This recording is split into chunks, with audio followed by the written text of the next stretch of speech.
Bonsoir à tous, je suis super contente de vous retrouver pour le deuxième épisode. On est seulement à 2 de Parlons-en, qui est une nouvelle émission sur votre radio TV GFM. Je suis super contente de revenir parmi vous pour vous proposer des sujets complètement différents de la fois dernière. Je suis en compagnie aujourd'hui d'un musicothérapeute, Alain Duc. Bonjour Alain. Bonjour Olivia. Je suis super contente d'être avec toi ce soir. Et plus tard, nous avons un écrivain, un auteur, Jacqueline Nguimbu, qui nous rejoindra. Mais on va en parler un petit peu plus tard. On va aborder des sujets très divers ce soir, donc la musicothérapie, vous l'aurez compris, pour tout ce qui est santé. On va aussi voyager un petit peu, on va parler des jeunes, de l'enfance et puis de littérature. On va enchaîner tout de suite, en fait, on va pas perdre de temps et on va partir en voyage et plus précisément en voyage avec le Budapest Rally qui nous a été raconté par Howell. On revient juste après.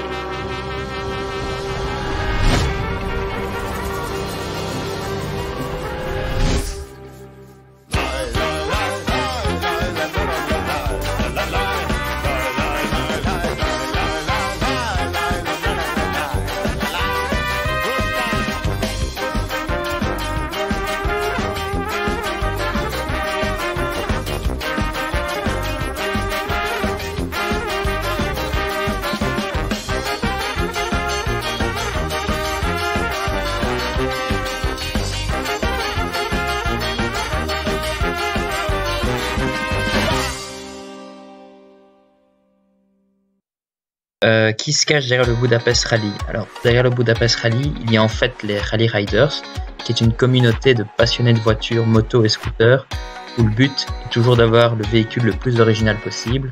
Donc on vise spécialement ces pilotes-là, un peu dérangés et bien sûr qui sont fanatiques d'aventure. Et on va vraiment essayer de rassembler à travers nos rallyes toutes ces personnes qui ont une passion commune.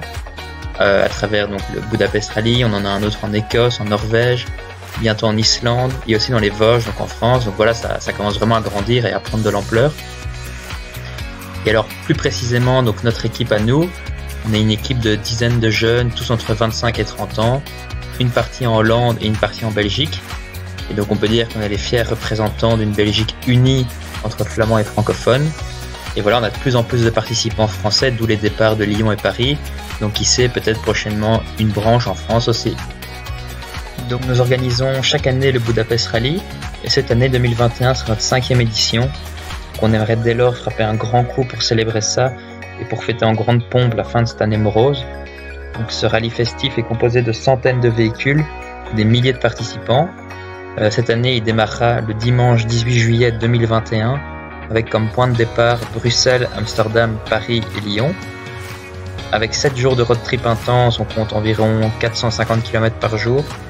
Et la traversée de la Suisse, l'Italie, la Slovaquie et la Croatie pour atteindre notre destination finale et non des moindres, la ville la plus célèbre d'Hongrie, Budapest.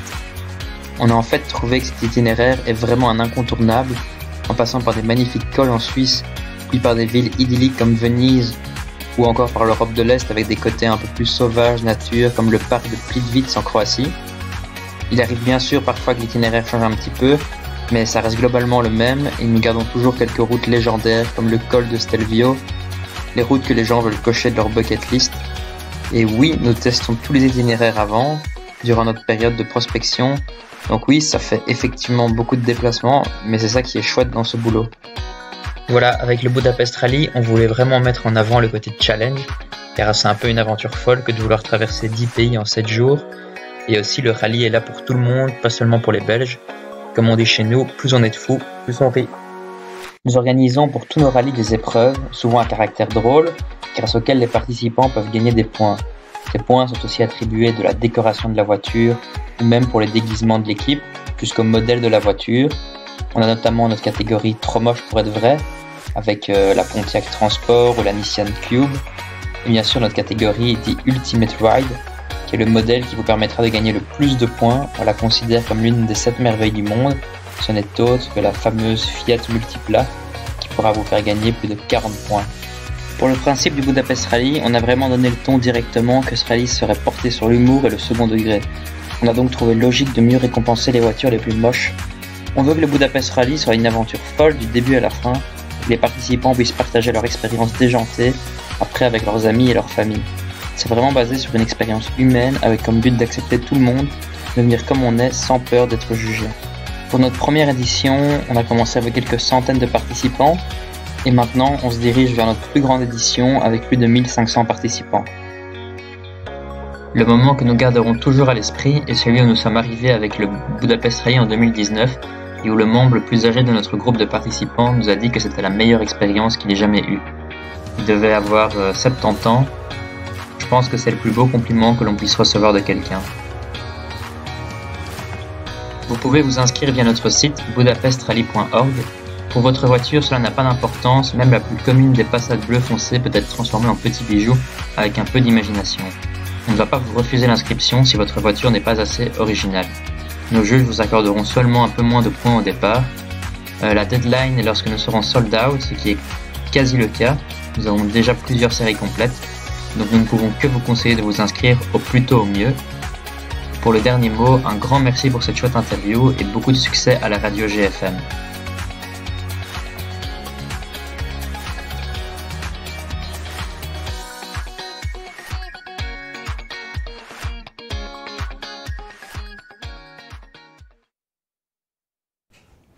Merci beaucoup à OL d'avoir joué le jeu. C'est un des organisateurs du Budapest Rally, donc le reportage que l'on vient de voir. J'ai beaucoup aimé le concept, je ne connaissais pas il y a encore quelques semaines et j'ai vraiment pris plaisir à poser des questions parce que j'étais super curieuse et surtout à en avoir les réponses pour en savoir un peu plus. Vous avez bien compris, bien entendu que c'est pratiquement sold out, donc il n'y a pratiquement plus de place et si le projet vous plaît, inscrivez-vous dès maintenant, je pense que c'est une aventure dingue à faire. Alain, est-ce que tu as déjà vécu comme ça des road trips de fou? Des road trips comme ça, non, jamais. C'est assez particulier, original, hein. Il n'en existe pas 1000, je pense. Mais quel a été ton plus beau voyage? J'ai beaucoup voyagé. C'est vrai. Alors, je suis allé souvent en Amérique latine, dans la cordillère des Andes. Pas mal. Ouais. Et il y a un lieu à la frontière du Chili et de l'Argentine que j'adore particulièrement. C'est un parc pour méditer, mais quand on regarde la nuit à la Voie lactée, c'est rempli d'étoiles, c'est juste splendide. Donc voilà ce qui me vient là maintenant. C'est déjà pas mal. C'est déjà pas mal. Il y en a qui n'ont jamais quitté la France, hein, ça arrive aussi. Ça peut arriver, donc, même si on voyage en France, déjà en France il y a déjà beaucoup de choses à voir, mais si on a la chance de voyager, enfin moi je considère que c'est une chance, voilà, de voir du pays et au-delà de nos frontières. D'autant plus une chance dans ce moment-là. Oui, complètement. Bah, c'est complètement vrai. Eh bien, Alain, je vais rester avec toi. On va enchaîner avec ton interview. J'ai vraiment hâte que tu répondes à toutes mes questions. Je suis très curieuse d'en savoir un peu plus sur ton métier et je suis sûre que nos auditeurs et téléspectateurs le sont tout autant. Alors, Alain Duc, tu es musicothérapeute et même musicothérapeute humaniste. Oui. Je l'ai relevé parce qu'on va revenir dessus, ça me semblait important. Tu as fait des études musicales à l'Institut Art Culture Perception, une formation de musicothérapeute au Centre international de musicothérapie, ainsi qu'une formation de sonothérapeute au British Academy of Sound Therapy. Et enfin, tu es musicothérapeute, sonothérapeute à Orfeo Musicothérapie et à l'hôpital Forcy. Je crois que j'ai rien oublié. Non, c'est parfait. C'est bien. Et donc, j'en profite pour dire que tu as aussi un cabinet dans la ville de Meaux, mais que tu fais des séances à domicile. Je fais des séances à domicile, voilà. Eh bien, j'aimerais tout d'abord que tu me donnes ta définition de musicothérapeute humaniste. Ah, déjà, on va partir de la musicothérapie quand même. Hein, la musicothérapie, disons que c'est l'utilisation de la musique à des fins thérapeutiques. Donc, on peut l'utiliser auprès de tout public. Ça va de la néonatologie, c'est-à-dire le bébé prématuré, jusqu'à la fin de vie, c'est-à-dire les derniers moments. D'accord. Et toute la vie, en fait, il y a des approches de la musicothérapie qui vont aider la personne. Alors, j'ai mentionné musicothérapeute humaniste. dans le sens où je m'intéresse particulièrement à l'humain, c'est-à-dire à la direction que la personne veut prendre dans sa vie. Comment dire, souvent, par exemple en psychanalyse, on met beaucoup l'accent sur le passé. D'accord. C'est-à-dire, quand j'étais petit, oui. Dans ma vision, parce que dans ma vision de la musicothérapie humaniste, on s'intéresse surtout au projet, au sens, à la direction. L'avenir en fait. L'avenir, voilà. C'est pas qu'on nie le passé, parce que le passé, bien sûr, il a son poids. Oui. Mais par exemple, même si on vit un moment difficile, imaginons quelqu'un a mal quelque part. S'il sait que ça va durer 3 mois, mais qu'après il va faire autre chose, qu'un grand futur l'attend, on peut tenir le coup. Bien sûr. Hein. Inversement, quelqu'un qui n'a pas particulièrement de problème, mais qui, dans le futur, a l'impression qu'il va tourner en rond, eh bien, il va déprimer, il va peut-être même tomber malade. Donc, la dimension du futur me paraissait importante, et la dimension, on va dire, profondément humaine. Alors, et c'est toi qui as choisi vraiment cette direction, cet axe-là, parce que tous les musicothérapeutes, tous les thérapeutes ne sont pas forcément humanistes, du coup.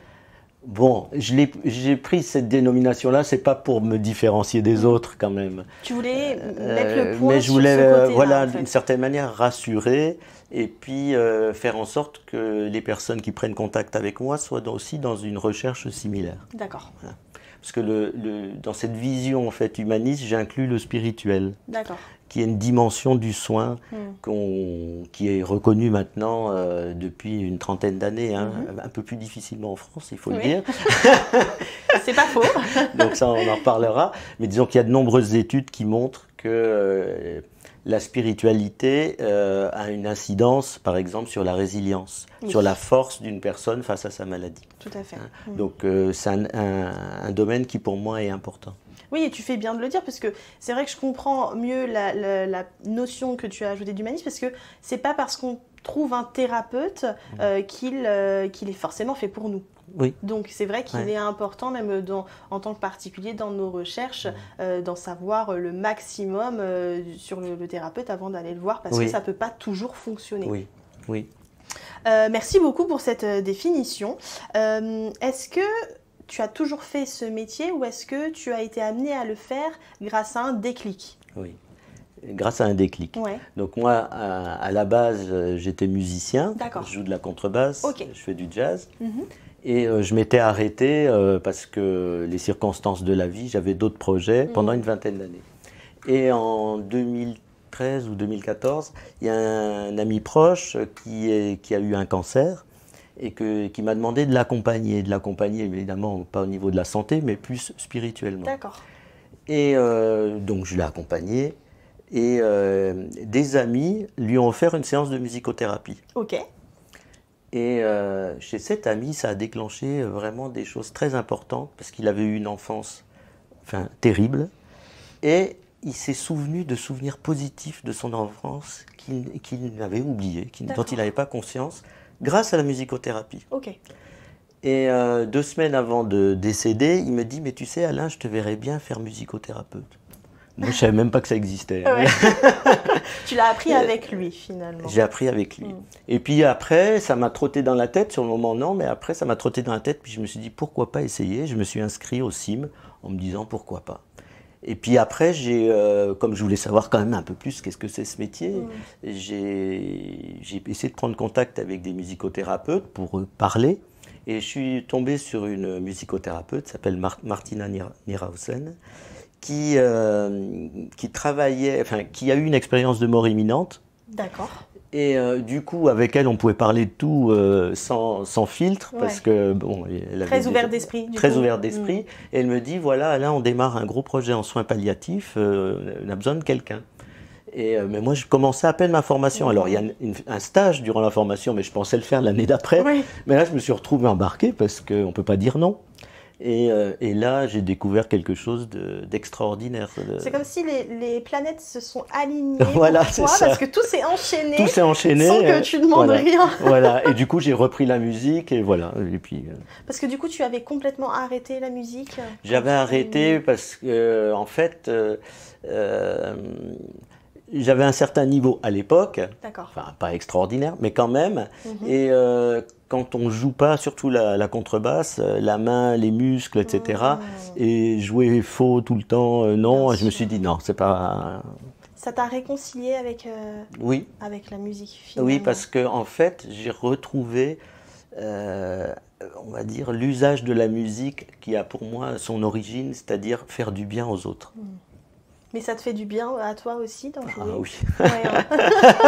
Oui. C'est important, je pose Ah la bah, question, sinon elle je peut le ferais paraître pas. bête, mais bon. Non, je crois que c'est un plaisir qu'on vit dedans, Ouais. mais qui se transmet, qu'on vibre avec les personnes. Quand on fait un concert, le concert, c'est pas les musiciens qui le font, c'est tout le monde qui le fait. Le public, C'est du partage. c'est du partage. Ouais. Ouais. Je comprends tout à fait. Je t'avoue, je suis allée faire mes petites recherches. Et puis, je suis tombée sur quelque chose qui m'a interpellée. Dis-moi. Tu as ce qu'on appelle une boîte à outils. Oui. Alors, de quoi elle est composée? Ah, ma boîte à outils. J'ai beaucoup de choses. C'est vrai? Alors, on a ça, par exemple. Oui.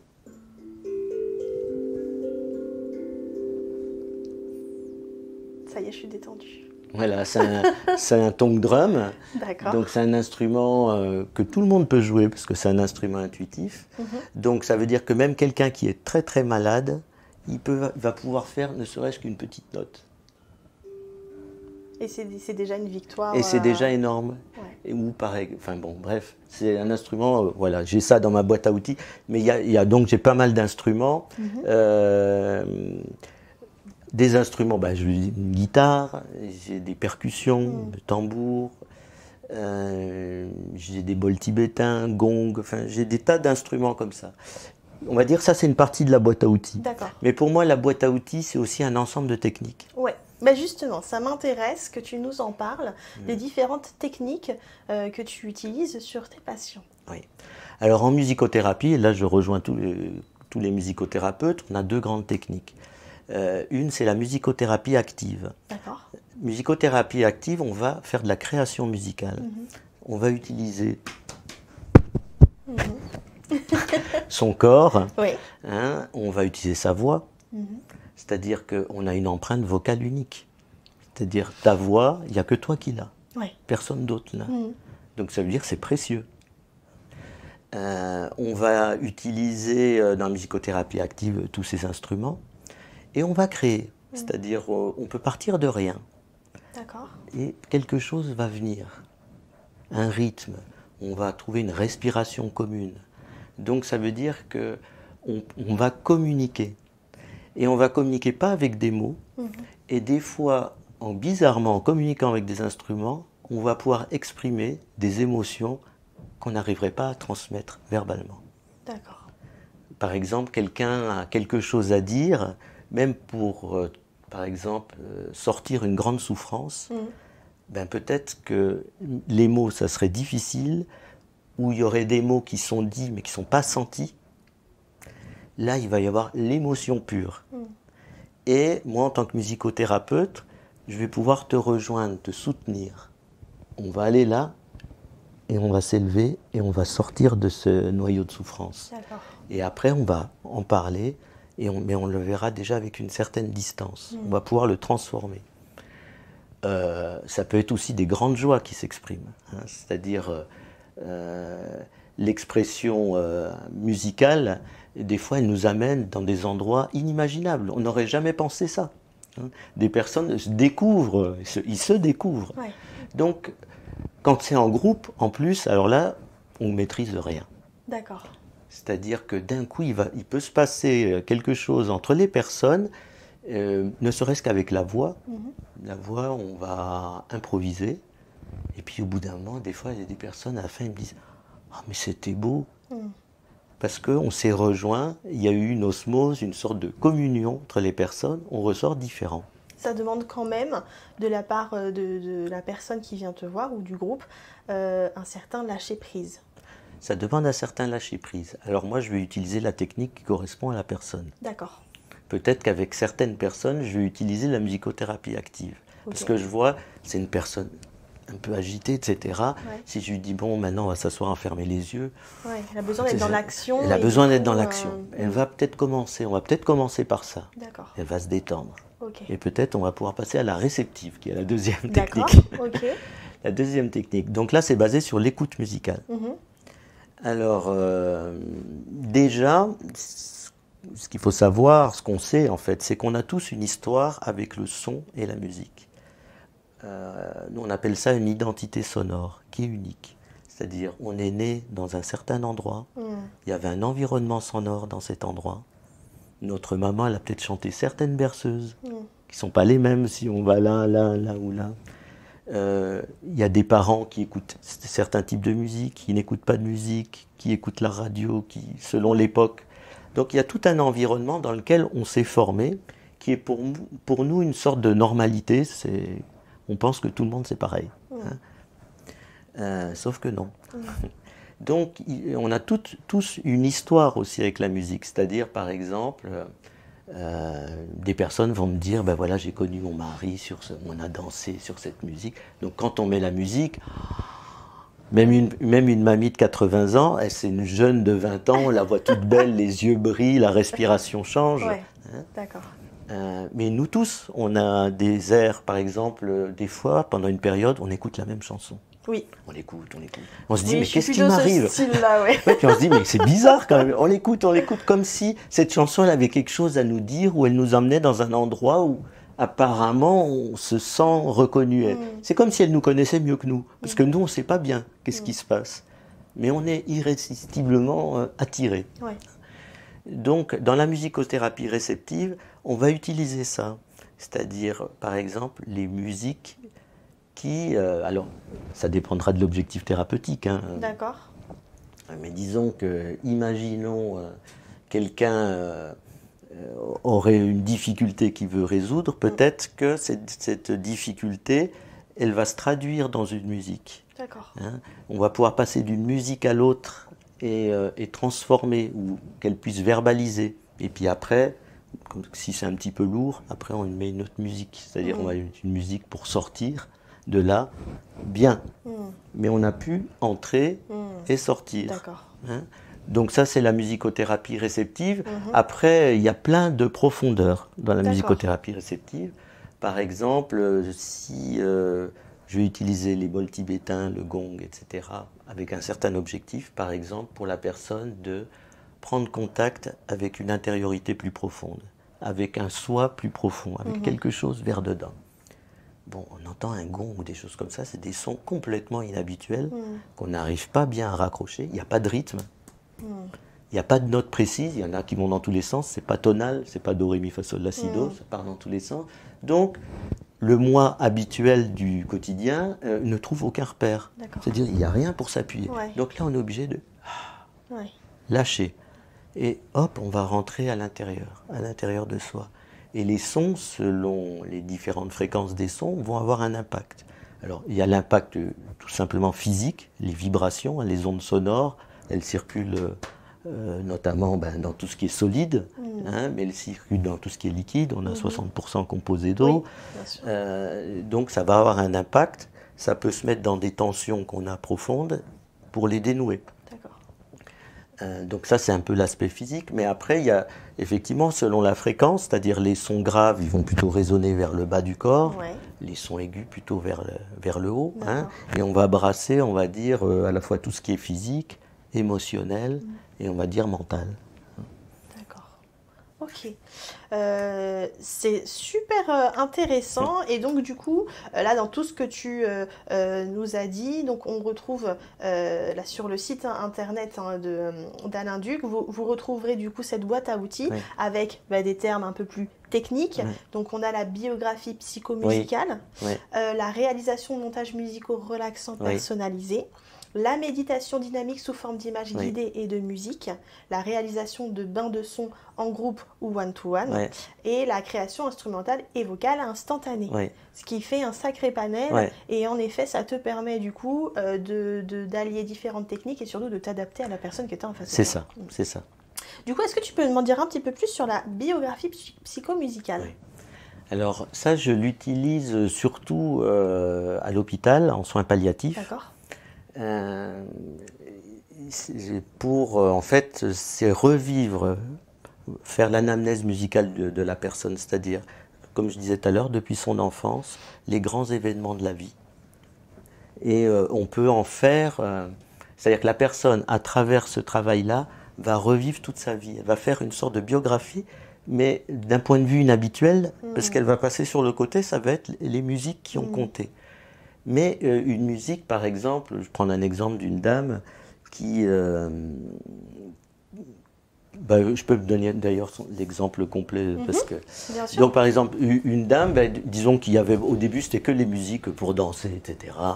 C'est-à-dire où elle évoquait les souvenirs vraiment de sa vie les plus positifs. D'accord. Et puis à un moment donné, elle me dit, mais il y avait une chanson de Daniel Guichard, Mon vieux, on peut l'écouter?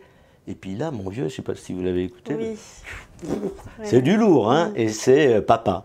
Et là, elle me dit, voilà, avec mon père, on s'est jamais compris, elle avait gros sur la patate. Ouais. Alors qu'elle avait plus de 80 ans. Hein. Mais elle avait gros sur la patate et elle a pu lâcher le paquet. Ouais. Après, elle me dit prendre un enfant dans ses bras. Ouais.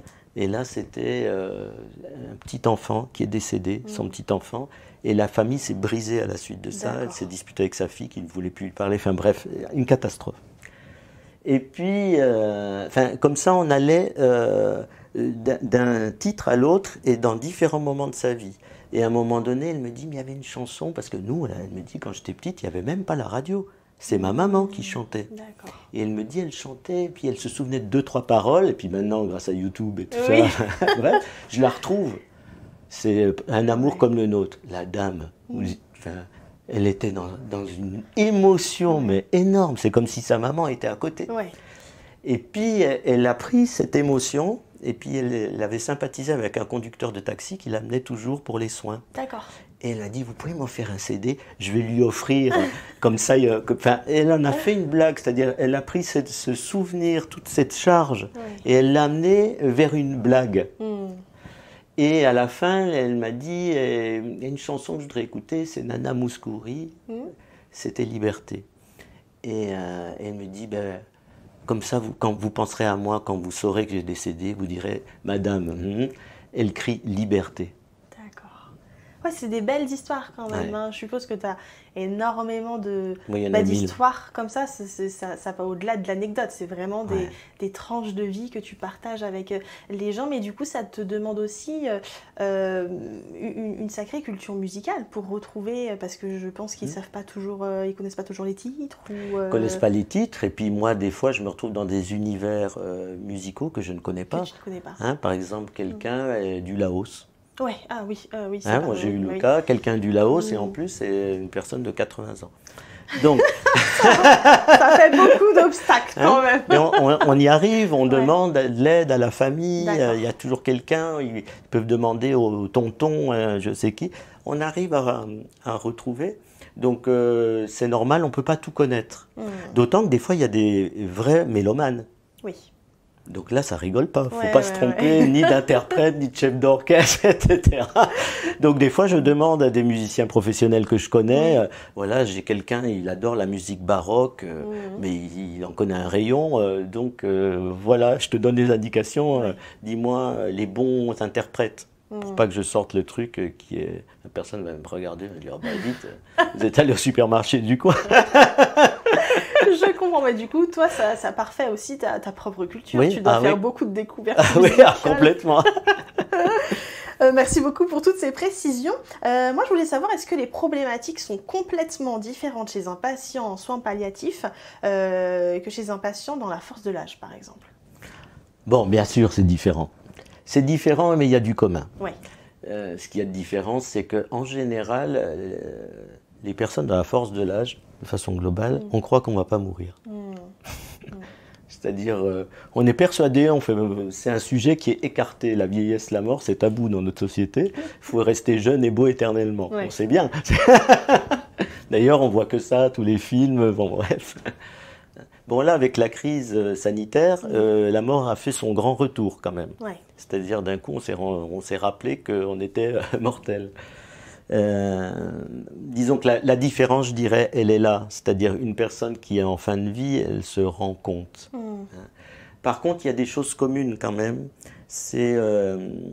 Alors, en soins palliatifs, on parle de souffrance globale. Quand on parle de la souffrance, c'est-à-dire la douleur physique, la souffrance psychologique, c'est-à-dire par exemple les traumas, etc.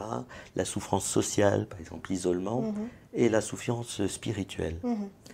Une personne d'âge mûr standard, on souffre des mêmes choses. Alors des fois on n'a pas de douleur physique, parce qu'on n'a pas toujours mal quand même, il faut exagérer, on a rarement mal, mais ça peut arriver. Souffrance psychologique en ce moment, il y en a beaucoup. Il y a un terrain là. Il y a un terrain, c'est très dur la situation actuelle, pour tout le monde, pour les jeunes, etc. C'est quand même une situation très angoissante. Souffrance sociale, il y a beaucoup de gens qui sont isolés. Et c'est une grande souffrance. Et la souffrance spirituelle, là, c'est plus compliqué parce qu'en France, il y a un vrai tabou. C'est un vrai tabou, c'est-à-dire tout ce qui est spiritualité, il y a une interprétation à dire de la laïcité qui est souvent qui exclut. Donc, du coup, personne n'ose rien dire. Et ça se convertit des fois en une souffrance parce que c'est comme si on voulait vivre en niant une partie de soi-même, quoi. C'est comme si on n'avait pas le bras, alors que c'est une dimension de l'être humain, c'est intrinsèque. Eh bien, nous allons faire une courte page de pub et on revient juste après pour terminer l'interview d'Alain Duc. A tout de suite. On vous offre un peu de magie et de féerie dans votre journée et on retourne en enfance avec votre émission Disney Forever. Replongez-vous dans les Disney d'antan et écoutez les nouvelles créations tout en découvrant les anecdotes qui se cachent derrière vos héros préférés. Et ça, c'est sur GFM la radio tous les jeudis de 19h10 à 20h. Eventime, c'est l'émission consacrée aux événements de votre région et alentour. Venez découvrir tous les jeudis de 20h à 21h30 l'événement que nous mettons en avant. Les invités nous présenteront leur événement, l'occasion de savoir ce qu'il se passe près de chez vous. Eventime, une émission qui vous ressemble et qui est faite rien que pour vous. Alors rendez-vous tous les jeudis de 20h à 21h30 sur www.gfmlaradio.com. Vous êtes une entreprise et vous souhaitez communiquer sur GFM la radio? Passez dès à présent votre publicité sur votre radio préférée. Nous sommes à l'écoute de vos envies et de vos besoins et vous proposons un service sur mesure. Contactez-nous dès maintenant sur notre site internet gfmlaradio.com. Vous avez raté les émissions de la semaine et vous le regrettez? Nous vous comprenons bien. Mais pas de panique, la session de rattrapage arrive tous les dimanches de 8h à 20h.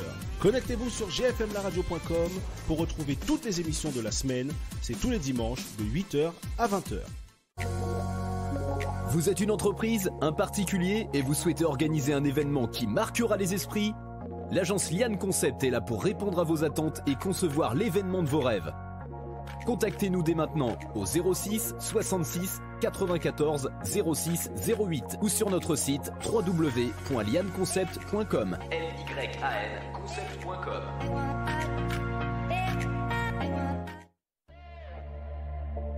Hey, votre radio GFM la radio, disponible sur tous les stores. Connectez-vous, tapez GFM la radio et profitez bien de votre écoute. Faites grandir la communauté, on compte sur vous. Hello, c'est Claire. Retrouvez-moi dans l'émission live Dancing Show, le premier et dernier dimanche de chaque mois de 16h à 18h sur GFM la radio, en compagnie de danseurs et de chanteurs qui vous feront vibrer. Vous aimez les jeux vidéo, les séries, le cinéma et l'actu de la geekosphère vous intéresse? Alors posez vos manettes car Geek Attitude est là. Tous les samedis de 15h30 à 17h30 sur GFM la radio, nous discuterons de notre pop culture adorée. Et n'oubliez pas, jouez plus, geekez plus. Coucou Olivia, qu'est-ce que tu fais le mardi? Mais écoute Yannick, il me semble qu'on est tous les deux sur So Music. Et oui, mais qu'est-ce qui se passe dans cette émission? Tellement de choses, des rires, des délires, mais aussi beaucoup de musique. On parle de culture afro-caribéenne. Et ça, c'est tous les mardis sur GFM la radio. Et à quelle heure déjà? De 19h05 à 21h30. Alors n'oubliez pas, soyez présents tous les mardis de 19h05 à 21h30 sur GFM la radio. Salut à tous, c'est Dounia. Retrouvez-moi le premier, le deuxième et le troisième mercredi de chaque mois pour mon émission La Femme du Nil. de 17h à 19h sur GFM La Radio. Je serai accompagnée d'intervenants pendant cette émission qui traite des sujets de sociologie moderne. Étant moi-même sociologue, je mettrai ma personnalité à votre service pour une émission où vous aurez la parole. À très vite sur GFM La Radio.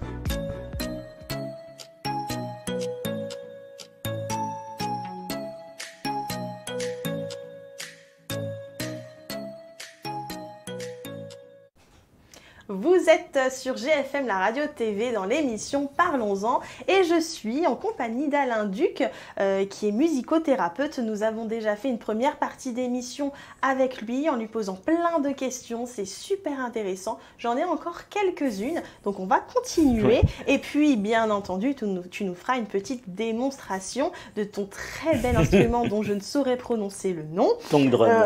Voilà. Et je voulais savoir, en fait, je voulais que tu informes nos auditeurs, nos téléspectateurs, comment se passe une séance. Oui. Alors, disons que dans un premier temps, avec la personne, on va faire un bilan psychomusical. C'est-à-dire, je vais, par exemple, te demander, voilà, dans ton enfance, comment était l'environnement sonore, qu'est-ce que tes parents écoutaient de la musique, il y a des musiciens dans ta famille, est-ce que toi tu joues de la musique, enfin, différentes questions. Et puis après, tes goûts musicaux, ce que tu aimes, ce que tu n'aimes pas, ce que tu détestes, ce que tu ne veux absolument pas écouter, ce que tu adores, enfin, les instruments qui te plaisent, enfin bon, etc. Il y a un certain nombre de questions. Puis après, on va faire, je vais mettre des instruments devant toi pour voir comment, toi, qu'est-ce que tu fais avec ces instruments, tu vois, comment ça se passe. Et pour te mettre dans un autre environnement. Et donc, tu vas découvrir, etc. Donc ça va être un bilan, on va dire, lié à la musicothérapie active dont je parlais tout à l'heure. Et puis aussi, je vais te faire écouter quelques musiques pour voir comment toi, tu réagis à la musique. Est-ce que, je vais voir une personne, je vois qu'elle s'émotionne vraiment, elle est très réceptive.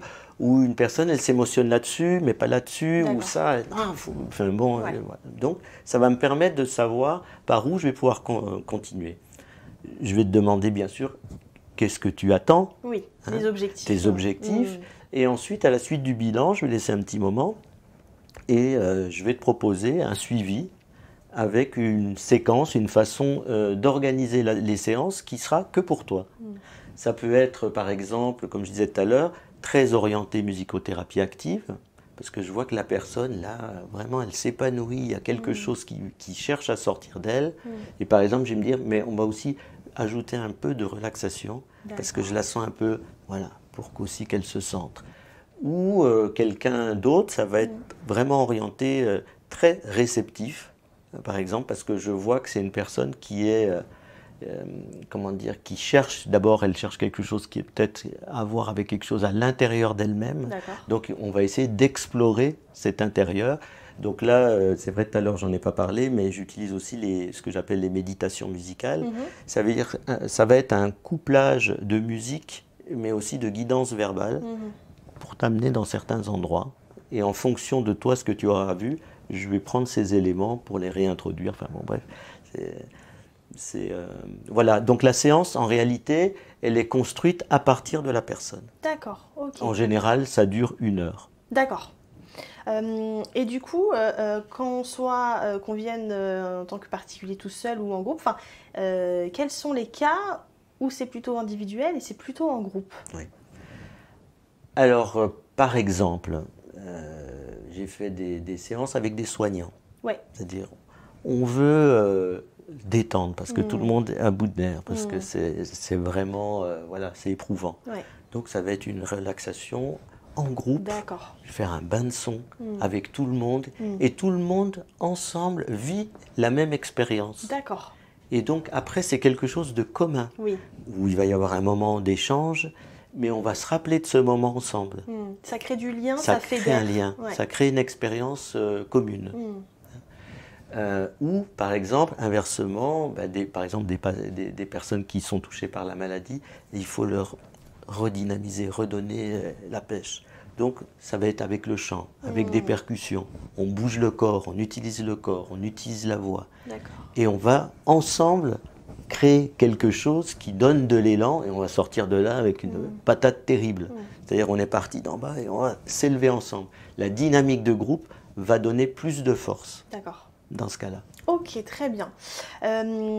Merci beaucoup pour avoir répondu aussi bien à toutes ces questions. Moi, ça me donne envie. Alors bon, là, j'aurais pas d'objectif particulier. Enfin, là, ça me vient pas tout de suite. Je suis sûre que tout le monde en aurait besoin. Je voulais savoir, il y a sûrement des sceptiques qui nous écoutent et qui nous regardent. Qu'est-ce que qui n'ont pas forcément conscience en fait de la force de la musique, qu'est-ce que tu pourrais leur dire? Qui regardent un film en enlevant la musique. Très bon conseil. Et ils vont voir, il reste rien. Ouais. Très bon conseil. C'est vrai, tu vois, j'aurais jamais pensé. Et juste avant que tu nous joues de ton instrument, est-ce que tu peux nous rappeler où te retrouver? Alors on va mettre, si on l'a en régie, la photo de ton site internet et puis je te laisse bien entendu nous dire où est-ce qu'on peut te retrouver, comment on peut te contacter. Par le site web, donc s'il apparaît, c'est ce qu'il y a de mieux. Et il y a mon téléphone, je peux le dire là. Mais oui, voilà. Bien sûr. C'est le 06 50 66 46 31. Orfeo, musicothérapie. Orfeo, musicothérapie. Et Amo. Amo, et c'est vrai qu'il est très bien référencé. Donc si vous tapez Alain Duc, D-U-C-K-Q, pardon, D-U-C-Q, je voyais mais c'est pas sorti comme ça, musicothérapeute Mo, vous allez le trouver tout de suite. Eh bien écoute, je vais te laisser nous jouer un morceau et je vais être complètement à l'écoute. On va jouer quelque chose de doux.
Magnifique. Bon, moi, il va falloir que je continue, que je finisse l'émission. Alors, je suis hyper détendue. Je ne sais pas comment je vais faire. Non, très beau. Merci beaucoup pour merci, ce Olivia. moment musical. On enchaîne tout de suite.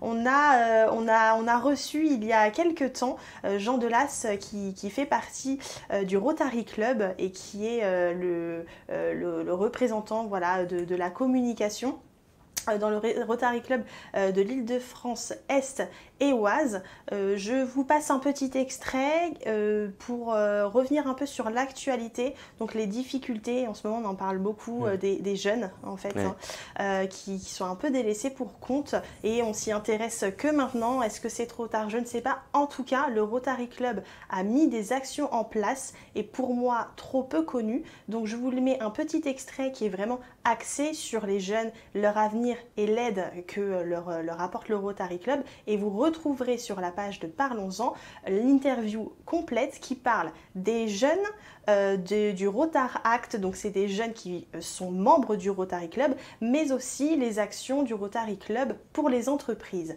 On vous met ça tout de suite et on revient juste après. Qu'est-ce qui est fait pour les jeunes ?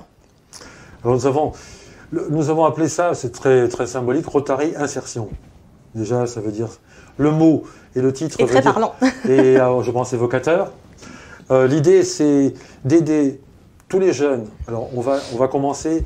Vous pouvez avoir déjà, au niveau de l'éducation nationale, il faut savoir que les districts de notre région Île-de-France, nous avons un partenariat avec les rectorats. Donc, nous sommes référencés avec les rectorats. Nous intervenons dans les lycées, dans les collèges. D'accord. Et nous pouvons intervenir, c'est déjà au niveau, vous savez, des stages de 3e, par exemple. Bon, on peut aller dans des collèges et parler aux étudiants, enfin, aux jeunes de 3e, voilà ce que c'est qu'un métier, qu'est-ce que c'est qu'un entrepreneur, qu'est-ce que c'est qu'une société. Et dans ces cas-là, ce sont les établissements qui vous contactent? Les deux. Les deux. Ou c'est vous qui, de vous-même... Ça dépend des relations sur le terrain. D'accord, ok. Et là encore, ça dépend aussi de la ville dans laquelle se trouve le Rotary. Du club, de l'établissement à côté. Voilà. Donc ça commence. Je commence déjà tout de suite. Ne vous inquiétez pas, je vais vite arriver à plus vieux. Ah non, mais je commence déjà en 3e. Et ensuite, on va organiser des séances qui peuvent être des séances le week-end. Nous appelons ça des RILA. RILA, ça ne veut pas dire qu'on va courir. Et c'est pas du tout. C'est un acronyme américain qui veut dire Rotary Youth. Donc le Y veut dire pour les jeunes. D'accord?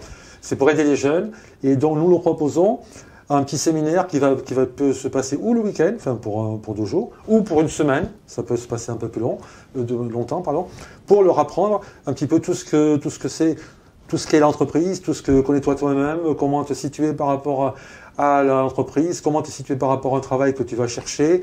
Voilà, nous sommes là pour leur donner des items qu'ils peuvent avoir, qu'on peut trouver dans les écoles de commerce, mais qu'on ne va pas trouver facilement dans d'autres réseaux d'éducation nationale. Vous voyez? Donc, c'est pour donner une idée. Bien sûr. Donc, on va avoir, par exemple, là, nous montons un petit exemple d'insertion aussi. Nous avons fait un prototype que nous faisons avec une mission locale pour les jeunes qui sont vraiment loin de l'emploi. D'accord. Donc, les 18-25 ans qui sont loin de l'emploi, qui bénéficient de ce qu'on appelle le process garantie jeune. Et Garantie Jeune, donc nous aidons, et nous venons en tant que chef d'entreprise ou en tant que responsable, leur dire voilà, les codes de l'entreprise, c'est ça. Voilà ce que vous pouvez devenir, voilà comment voulez-vous vous présenter, qu'êtes-vous. Et ensuite, on leur propose, à la sortie de notre petite intervention, de venir faire des entretiens d'embauche, ce qui se passe aussi, bien sûr, dans les séances de semaine ou de week-end dont je vous ai parlé précédemment. Mais là, nous allons plus loin, c'est-à-dire que quand nous le faisons sur un site, nous le faisons là, comme si nous le faisions ensemble, avec une table, on se met là. Alors que là, nous avons fait un prototype où nous faisons venir ces étudiants dans nos propres entreprises. D'accord, ok. Ce qui est la réalité. Il faut qu'ils soient bien habillés, il faut qu'ils prennent le train, le métro, qu'ils arrivent à l'heure. Voilà, c'est pas la porte à côté. Donc on voit déjà l'effort que ces jeunes doivent faire pour trouver un emploi. Voilà. Donc se présenter, c'est une chose, faire un CV, c'est une chose, mais ce n'est pas tout. Voilà. Donc, nous essayons de leur passer, si je peux me permettre, familièrement, les codes de l'entrepreneur et leur donner certaines passerelles. Et ensuite, ça peut se terminer par un parrainage one-to-one, si le jeune le souhaite. Nous pouvons l'accompagner pendant un certain temps, si le désire. C'est à la convenance du jeune. D'accord. Alors, vous, particulièrement, vous êtes à Montreuil. Alors, moi, je suis dans le club de Montreuil. Oui. C'est ça. Et donc, je voulais parler justement, on va passer une petite vidéo qui résume le dispositif mis en place pour les jeunes en voie d'insertion. C'est cela. Alors, on regarde juste la petite vidéo si elle est prête et on revient juste après.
Donc on vient de voir une vidéo qui fait un zoom sur le dispositif mis en place surtout pour les jeunes et qui complète très bien justement ce que vous venez de nous dire.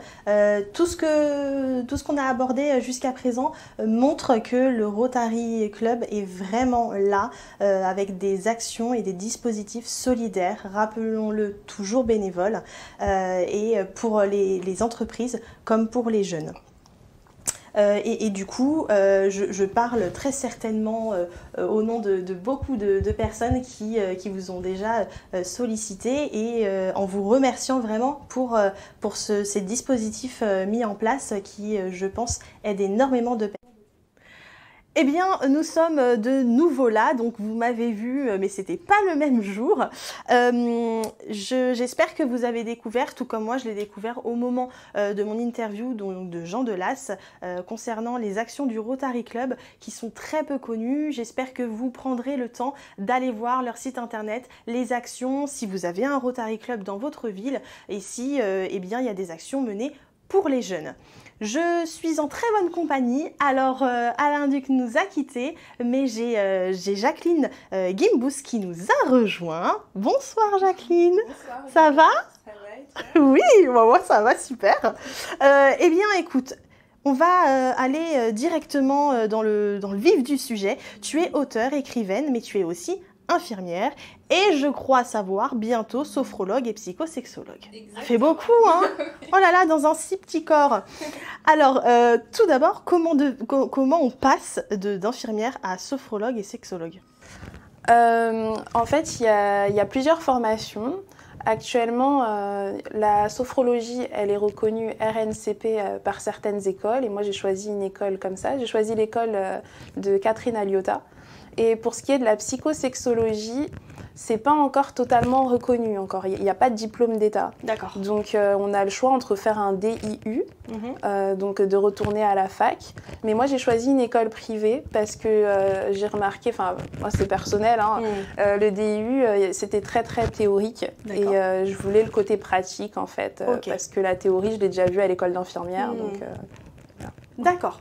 Alors tu as écrit un premier ouvrage que nous avons ici et qu'on va vous remettre en image en plus grand qui s'intitule 5 astuces pour garder son homme. Un livre que l'on pourrait croire être exclusivement écrit pour les femmes mais dont l'objectif est bien d'atteindre les deux sexes. Quelles sont ces astuces dont tu fais référence dans le titre ?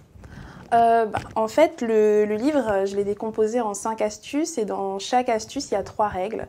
Donc les principales astuces, c'est soyez sa meilleure amie, c'est la première astuce. Après, apprenez à communiquer, soyez décomplexée et coquine, et soyez indépendante. Et pour finir, soyez positive. D'accord, donc ça fait...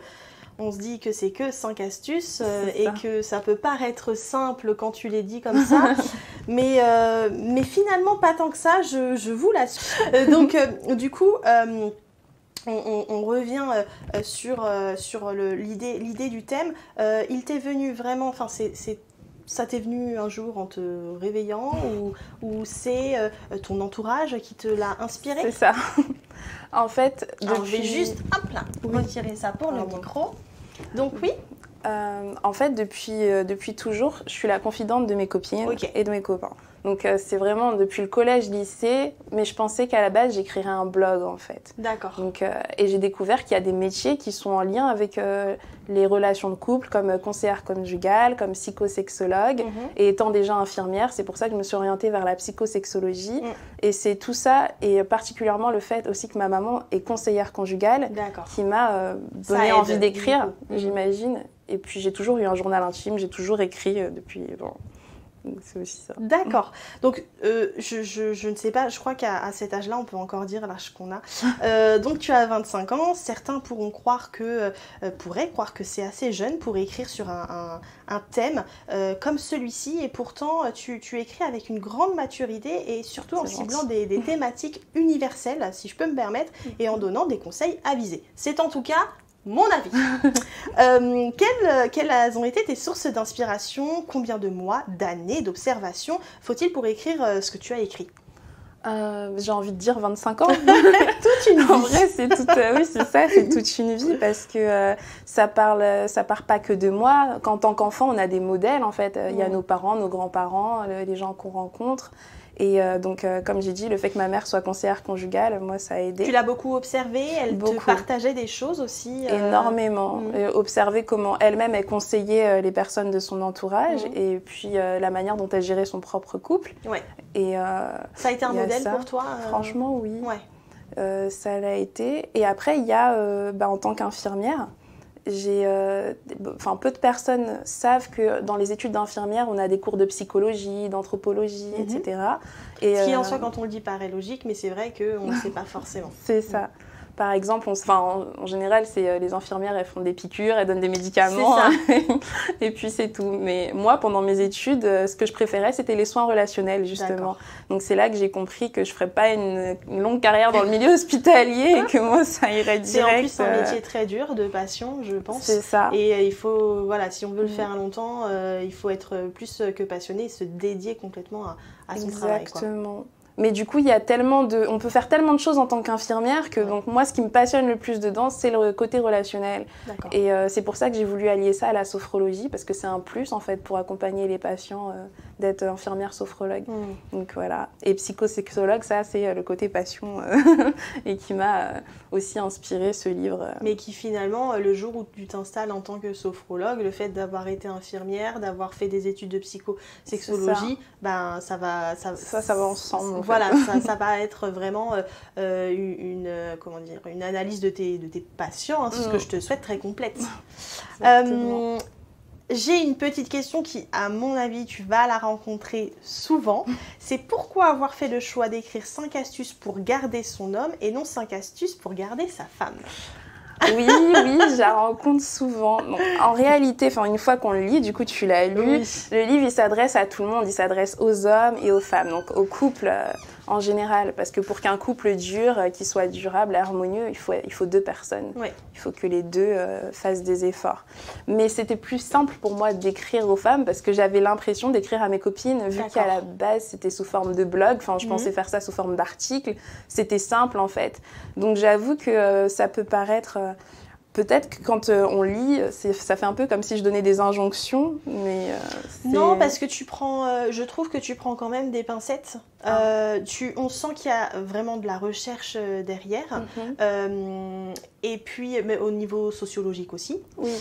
Et surtout, tu donnes des pistes de réflexion et tu amènes les gens à aller voir d'eux-mêmes, à faire des recherches plus poussées si jamais ce que tu as dit, ils veulent en savoir plus. Donc non, je le prends vraiment pas, moi je l'ai pas pris comme ça du tout. Je l'ai vraiment, tu as une écriture bienveillante, donc moi je l'ai vraiment pris pour des conseils, mais forcément... Dans le livre, même si tu mets en avant le fait que la personne, il faut qu'elle s'aime aussi avant d'aimer quelqu'un, que la personne qui l'accompagne peut presque pas l'aimer plus qu'elle-même. Donc il faut savoir lire entre les lignes. Voilà, c'est ce que je dirais à ceux qui ont une vision un peu étroite dès la première lecture, parce que j'ai vraiment trouvé que c'était bien écrit. C'est court, c'est rythmé. En plus, c'est facile à lire.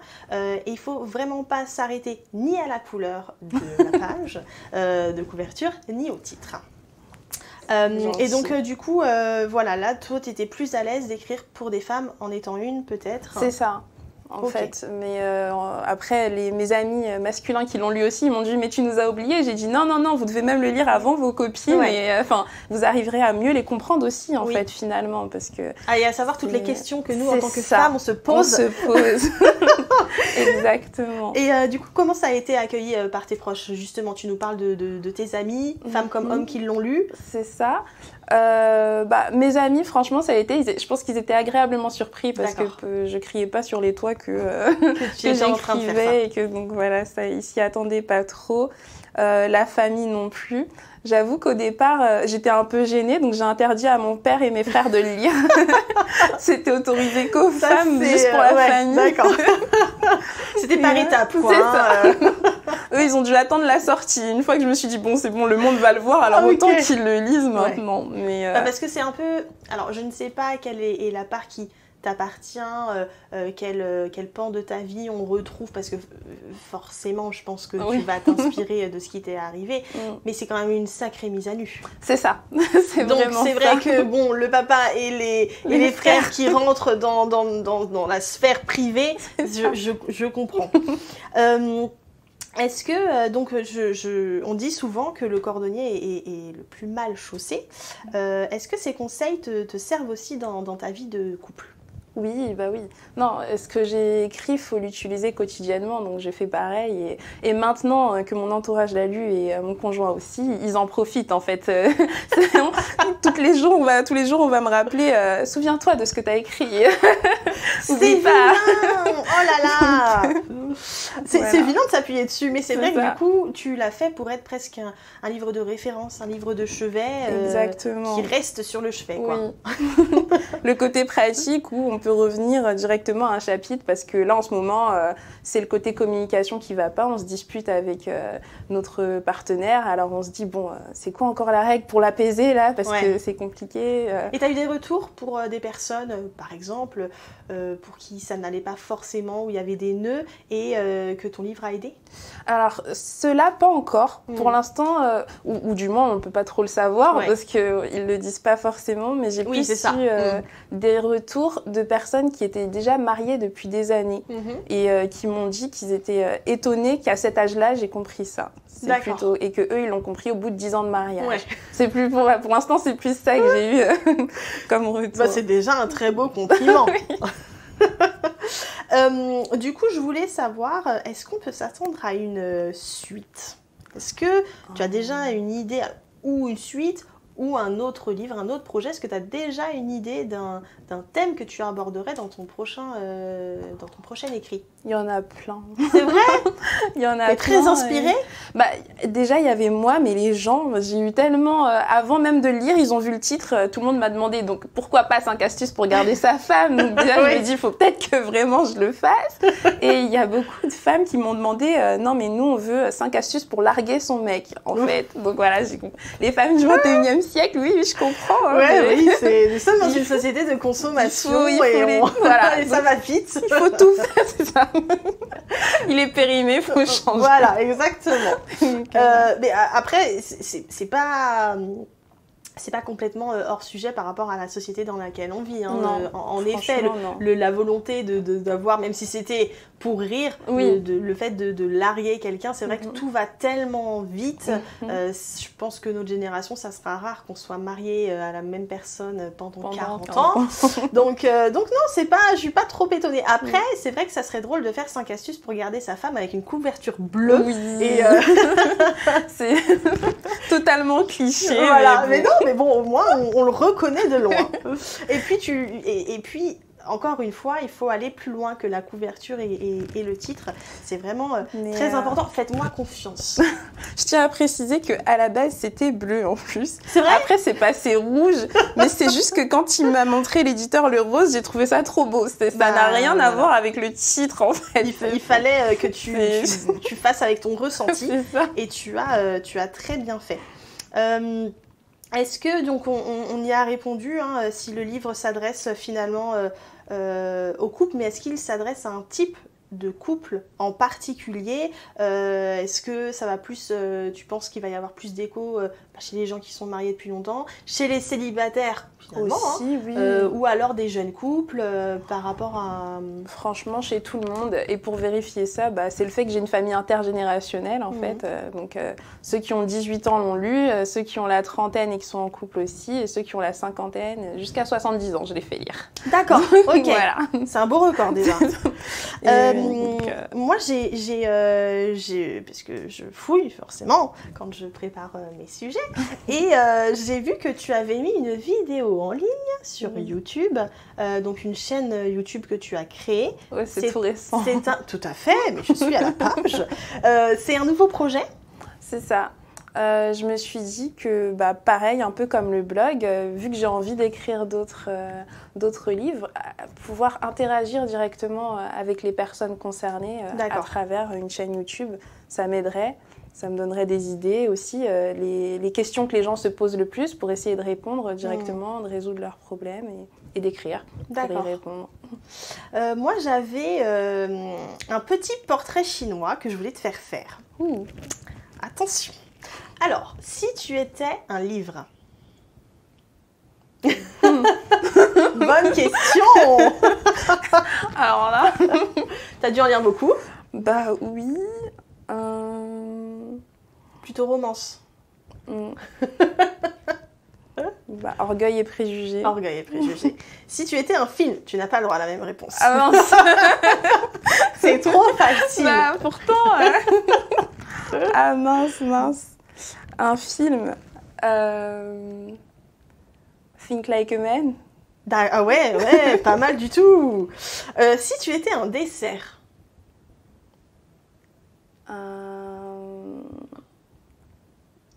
Tarte aux poires. Tarte aux poires, ok. Je regarderai sur internet ce que ça veut dire.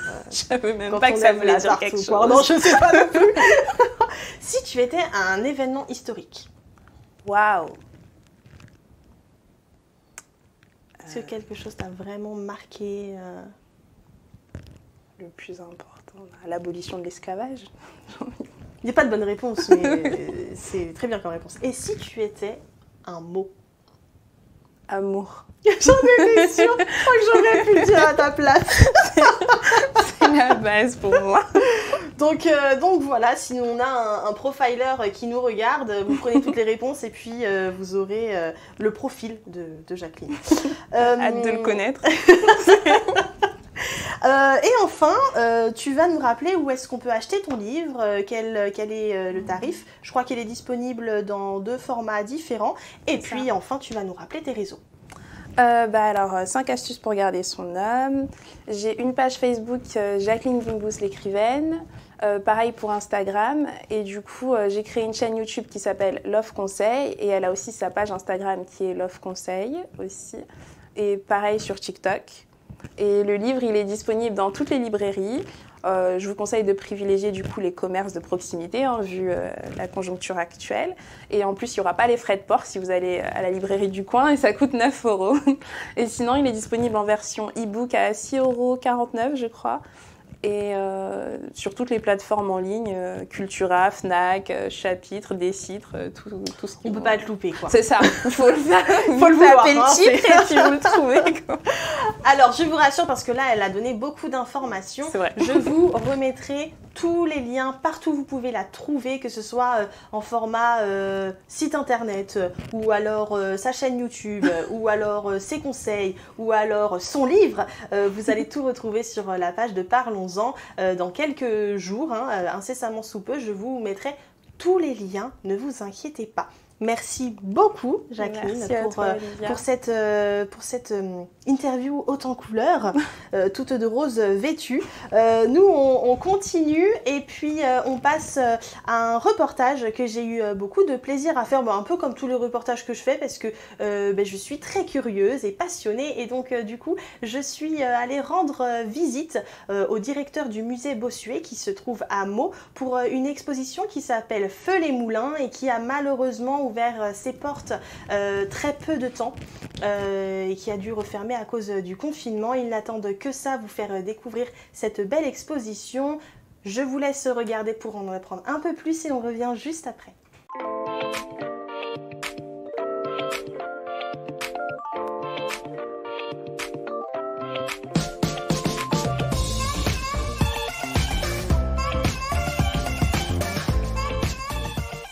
Je suis le directeur du musée Bossuet de Meaux et dans le cadre de cette exposition, je suis avec Bernard Doumerou, le commissaire d'exposition conjointement. Alors à l'initiative de cette exposition, nous trouvons d'abord l'association des Guetteurs d'Art, qui est une association de la région de Meaux, composée par un groupe d'amis en 2015, qui étaient tous des amateurs d'art. et qui ont eu la volonté de mettre en valeur, à travers l'activité de leur association, le patrimoine culturel et artistique de notre région. Ils ont eu l'idée, à l'occasion de l'anniversaire de la disparition des moulins de Meaux, qui date de 1920, de proposer à la collectivité, et donc au musée Bossuet, qui est un musée municipal, de réaliser une exposition un petit peu commémorative autour de cet événement à l'occasion de son centenaire. L'exposition est concentrée sur l'événement. On a délibérément fait le choix de ne pas faire une exposition historique sur l'histoire des moulins depuis le Moyen-Âge jusqu'à nos jours, mais concentrer le propos sur l'incendie. Alors l'importance de ces moulins au XXe siècle, il faut déjà savoir que les moulins de Meaux sont très anciens, c'est-à-dire que les premières traces historiques qu'on a de leur présence remontent au 7e siècle. Des moulins à eau sur des rivières, c'est quelque chose de très courant et de très habituel.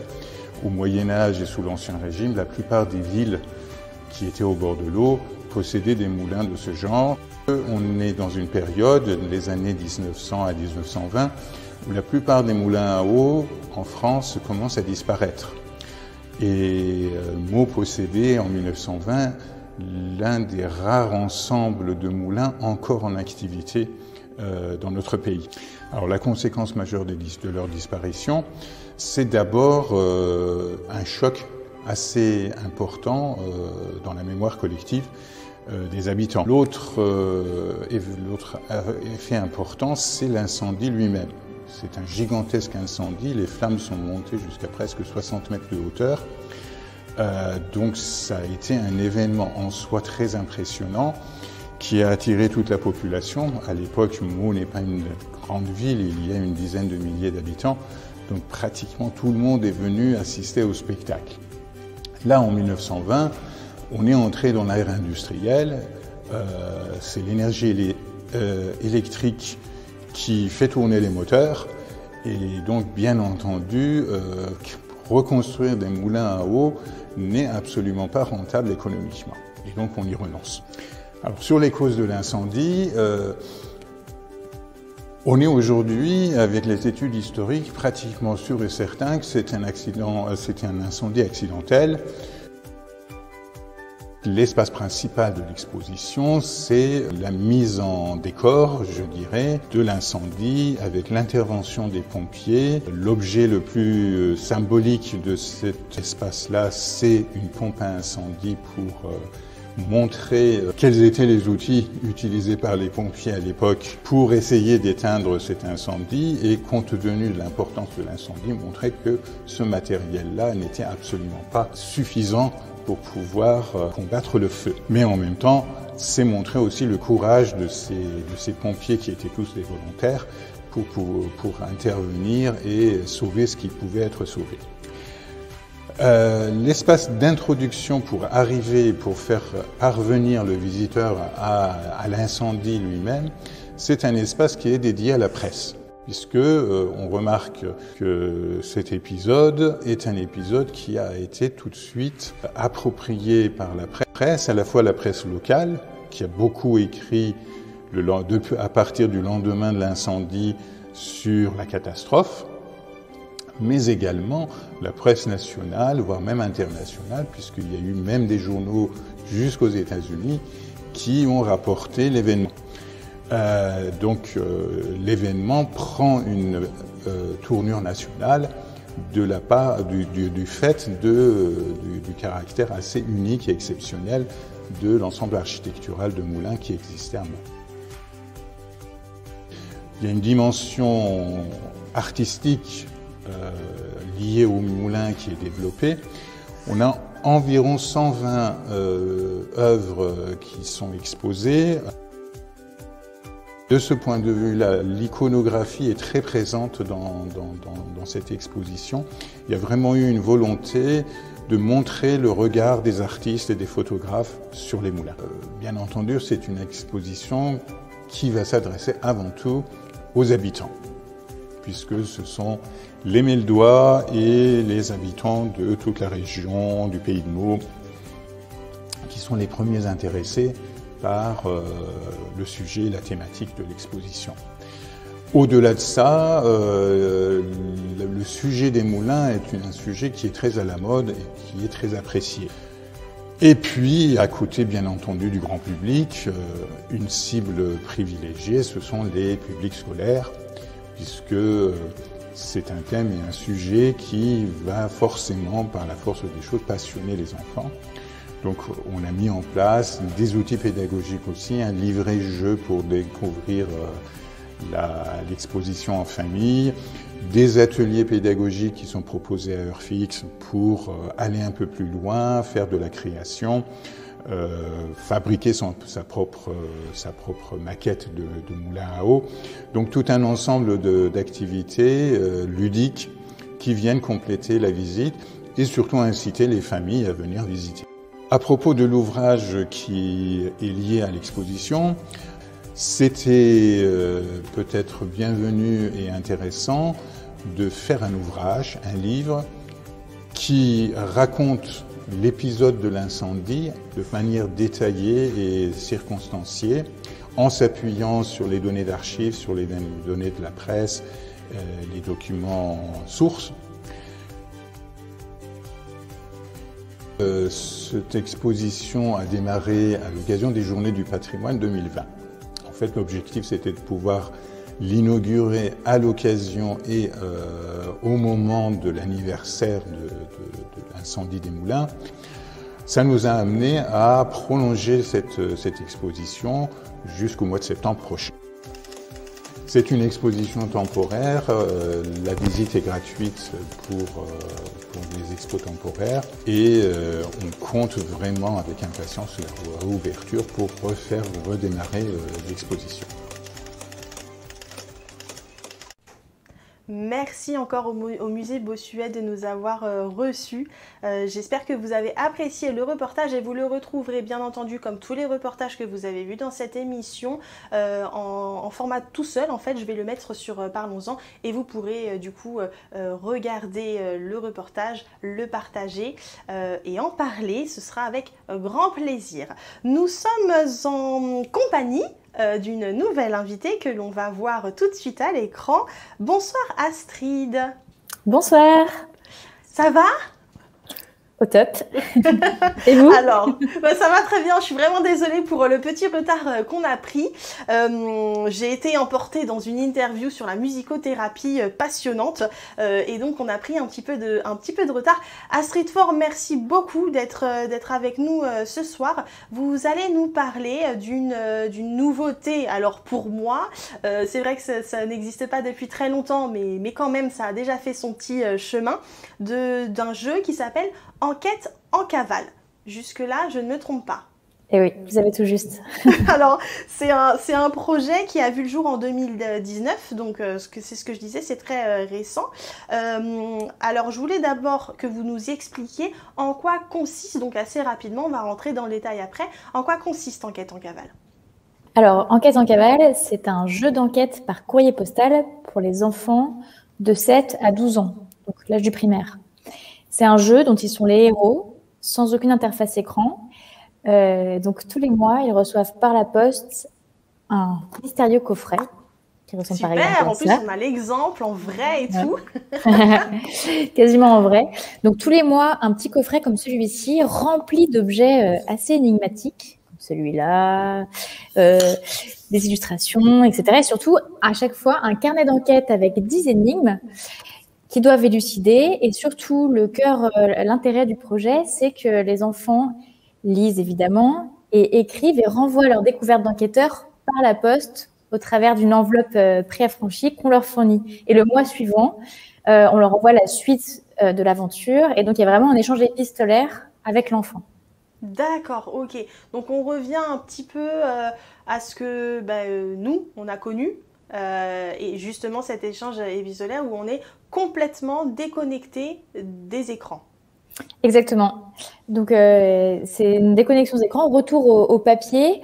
Donc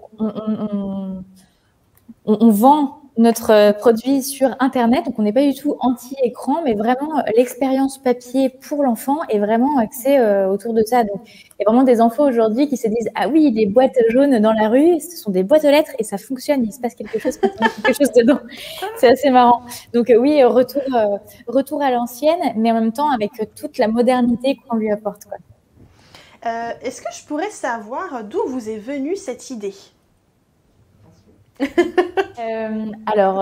j'ai toujours adoré recevoir du courrier depuis que je suis petite.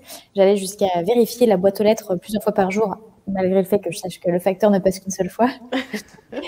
Et donc vraiment cet amour du courrier, et puis en grandissant cet amour pour les jeux de société. Moi-même étudiante, j'ai animé des colonies de vacances ou des centres aérés. Vraiment cet amour du jeu collectif, et puis mélanger l'amour du courrier papier.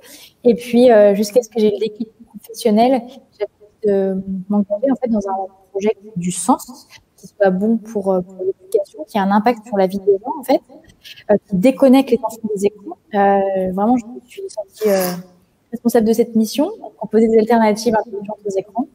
Et donc, j'ai commencé à développer le projet, et puis j'ai rencontré mon associée Margot, qui est la meilleure associée du monde. Et puis depuis, on s'éclate à développer notre entreprise qui grandit.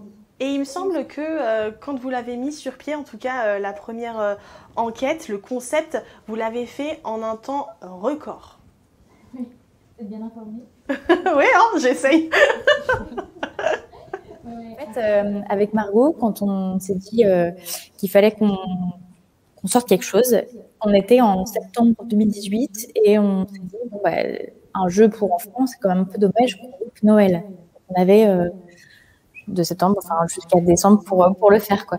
Et donc, c'était déjà fin septembre en plus quand on s'est mis d'accord là-dessus. Donc, en gros, on avait 2 mois à peine pour que le 1er décembre, on soit prête à le vendre. Donc, on a dû imaginer, concevoir, écrire, fabriquer, communiquer dessus et puis vendre tout ça en 2 mois. Donc, c'était très, très intense, mais c'était franchement hyper boostant et passionnant. Et vous êtes manuel, parce que je suppose qu'il a fallu créer tous les prototypes. Ça a l'air quand même très... il y a tous les sens qui sont utilisés pour ces box-là, mais ça a l'air quand même vachement porté sur le toucher. Oui, c'est très porté sur le toucher. Moi, j'ai fait des études de design. D'accord. Et puis une école de commerce. Ouais, ça aide. Et en fait, d'ailleurs, au tout début, moi, je faisais tout toute seule, donc de l'écriture jusqu'à l'illustration et même ces objets-là qui sont gravés, c'est moi qui les gravais avec une graveuse laser. Ah ouais, d'accord, ok. C'était vraiment hyper artisanal. Forcément, on vendait entre guillemets que des centaines de courriers tous les mois. Et maintenant qu'on en envoie des milliers, en fait, on a dû un petit peu s'industrialiser et donc trouver des solutions un peu plus intelligentes sans perdre en qualité. Et donc oui, effectivement, avec Margot, on est hyper sensible à la perception, à la qualité de l'objet. D'ailleurs, on a un engagement social assez fort et environnemental d'ailleurs. On est fabriqué en France. Et on utilise des matériaux recyclables ou recyclés, pour les deux, pour nos boîtes. Ça, c'était très important. D'ailleurs, c'est bien que vous en parliez. C'est cette... comment dire, la sensibilité que vous avez dans le produit que vous vendez, et vous faites vraiment de l'éco-responsable. Donc là, vous utilisez du coup des matières qui ont été recyclées ou en tout cas qui peuvent l'être. Est-ce que, je crois qu'il y a des encres qui sont compostables. Est-ce que voilà, vous pouvez nous en dire un peu plus, parce que aujourd'hui, on est beaucoup dans le Made in France, on aime beaucoup des produits qui viennent d'ici, quand c'est vraiment le cas, ça parfois on est un peu trompé, mais on aime aussi tout ce qui tout ce qui tourne autour de l'écologie. Ouais. Eh bien, comme je vous disais, c'est vraiment un pilier dans notre développement. D'ailleurs, on a évolué dans nos packaging maintenant. Donc, ce sont effectivement des boîtes qui sont fabriquées dans une usine familiale à côté de Lyon, à Saint-Étienne. Et c'est donc du carton recyclé et recyclable, imprimé avec des encres compostables. Donc, vous pouvez le mettre dans du compost il n'y aura pas de problème. On utilise du bois, du papier recyclé. Enfin, c'est vraiment au centre de nos préoccupations. Et on va même plus loin que ça avec un engagement en plus d'environnemental, social, puisqu'on travaille main dans la main avec un établissement d'insertion par le travail, qui est un ESAT. Et donc, des personnes handicapées trouvent du travail en atelier, du travail valorisant et bien payé. Voilà. Et donc, ce partenariat, donc avec notre ESAT Papyrus qui est à Lyon, on a créé des liens hyper sympas avec eux qu'on n'aurait pas pu avoir avec un grand logisticien, je ne sais où. Donc là, on a vraiment cette relation de proximité et ce sont eux qui s'occupent de toute la mise en boîte et les expéditions de nos courriers pour les enfants isolés. Parce que du coup, on le rappelle, vous n'êtes pas situé à Paris. Pardon ? Nous sommes à Lyon. Voilà, exactement, et je voulais que vous le précisiez parce que vous parlez d'usines et d'établissements auxquels vous faites appel et qui sont à Lyon et dans ces environs-là. Et c'est important, voilà, de voir que vous êtes éco-responsable jusqu'au bout. Donc pour ça, vraiment, bravo. Et je voulais que vous nous en parliez pour mettre l'accent dessus parce que je trouve ça vraiment très important.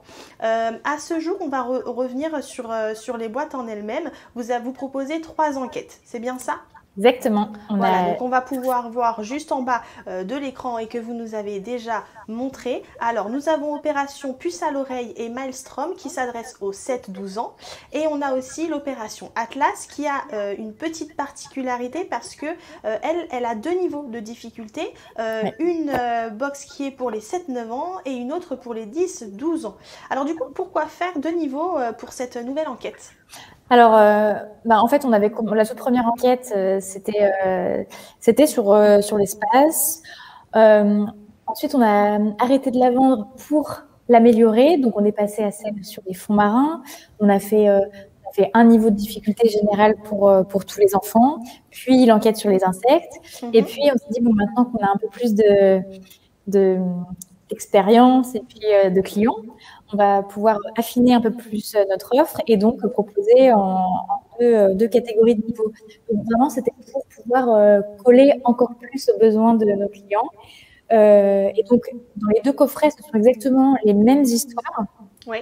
C'est même les mêmes réponses en fait aux énigmes. Simplement, on a trouvé quelques astuces pour que les énigmes soient un petit peu moins difficiles et que le niveau de texte soit un peu moins conséquent en termes de longueur et en termes de vocabulaire, par exemple. Donc, c'est vraiment pour s'adapter aux enfants. Et du coup, rapidement, j'ai vu qu'il y avait des abonnements différents et qu'on pouvait s'engager plus ou moins longtemps pour une seule et même enquête. Du coup, ça se passe comment ? C'est vraiment un concept sur le long cours ? Exactement. En fait, nos enquêtes, elles sont sur le long terme. C'est-à-dire que, par exemple, l'enquête Opération puce à l'oreille, sur le insectes, elle dure 6 épisodes. Donc, ça veut dire 6 mois. Et un chapitre égale 1 mois. Donc, en fait, en proposant ça, on veut vraiment sortir du tout de suite, de l'instantanéité du numérique et rappeler qu'il est important aussi de patienter. En fait, c'est pendant ce laps de temps d'attente que l'imagination des enfants se met en route. Et c'est là que la magie opère. Voilà, pour la durée des enquêtes. Après, il est complètement possible aussi de s'abonner pour 2 mois. Un peu pour faire un test, pour faire un cadeau à quelqu'un, peu importe la raison, comme on veut. Et au bout de 2 mois, il y a 2 options qui se profilent. Soit on arrête l'aventure parce que l'enfant n'est pas forcément rentré dedans ou parce que pour une autre raison. Mais dans ce cas-là, on ne laisse pas le bec dans l'eau et on lui envoie une lettre de fin de mission qui est valorisante pour lui. Donc, on ne le laisse pas comme ça en plan avec son enquête pas finie. Et puis, au contraire, s'il avait pris 2 mois et qu'il veut continuer parce que l'enfant est à fond dans son aventure d'enfant espion, alors on prolonge l'aventure et donc il y a un petit process dans la narration qui lui dit qu'on continue l'histoire et que ça se poursuit. Ok, super. Enfin, moi, j'aime beaucoup le concept aussi de laisser le choix et du coup, c'est adapté à tous les porte-monnaies et Et je trouve ça très bien. Donc, de toute façon, je suis pas du tout objective parce que je suis vraiment amoureuse du concept de l'idée et c'est vraiment top. Il y a aussi une dimension, alors je ne sais pas si on pourrait dire éducative, mais je voulais qu'on en parle rapidement aussi. Le fait que donc vous êtes, vous Astrid, avec Margot, mais que vous construisez ces projets entourés de professionnels qui sont dans les métiers de l'enfance. Exactement. Donc, on fait valider nos contenus auprès d'un board d'experts, donc des instituteurs, des orthophonistes, etc., pour que ce soit le plus adapté possible à nos petits bénéficiaires. Et puis, en plus de ça, donc autour de l'éducation, par exemple, pour l'enquête de l'espace, qui est là, eh bien, on a eu la chance de se faire accompagner par un vrai de vrai astronaute français. Oui, tout à fait. Qui s'appelle Jean-François Clairvoy. Et en fait, je parle de lui parce que non seulement il était hyper sympa et très disponible et tellement passionné par son travail et le fait de le partager aux enfants, qu'en fait, il a accepté d'écrire pour nous tous les encarts de vulgarisation scientifique pour les enfants. Donc, qui explique, par exemple, ce que c'est un trou noir, pourquoi on ne peut pas respirer dans l'espace, qu'est-ce que c'est une étoile filante, etc. Et donc, c'est Jean-François Clairvoy lui-même qui a écrit les petits textes. Voilà, on l'a coécrit l'aventure ensemble. Donc, il y a vraiment une valeur certifiée, estampillée par un vrai astronaute. Oui, complètement. Et c'est vrai que ça donne encore plus de crédibilité, même si il n'y avait pas besoin, je pense, mais au projet et de le mettre en avant. Voilà, vous ne travaillez pas toute seule et vous le mettez aussi en avant justement avec cet astronaute français qui vous a aidé à coécrire. Je suis sûre que les adultes s'éclatent autant que les enfants. Franchement, on a parfois aussi des petits mots des parents qui nous envoient aussi une petite réponse et puis avec tous leurs compliments, leurs petits mots gentils, et ça nous fait vraiment chaud au cœur parce qu'en fait, donc tous les mois, on a des milliers de retours d'enfants. Ouais. Et ça, c'est vraiment le retour le plus précieux qu'une petite société puisse avoir parce qu'en fait, c'est brut, oui. Les enfants, ils n'ont pas de filtre et quand ça leur plaît, ils le disent franchement. Quand ça leur plaît pas, ils le disent aussi franchement. Ça arrive aussi. Et c'est à mourir de rire à chaque fois. Et il y a tellement de cœur. Ça fait vraiment plaisir. Et en fait, ça nous aide aussi vraiment à nous améliorer en continu. C'est fantastique d'ouvrir le courrier des enfants tous les jours.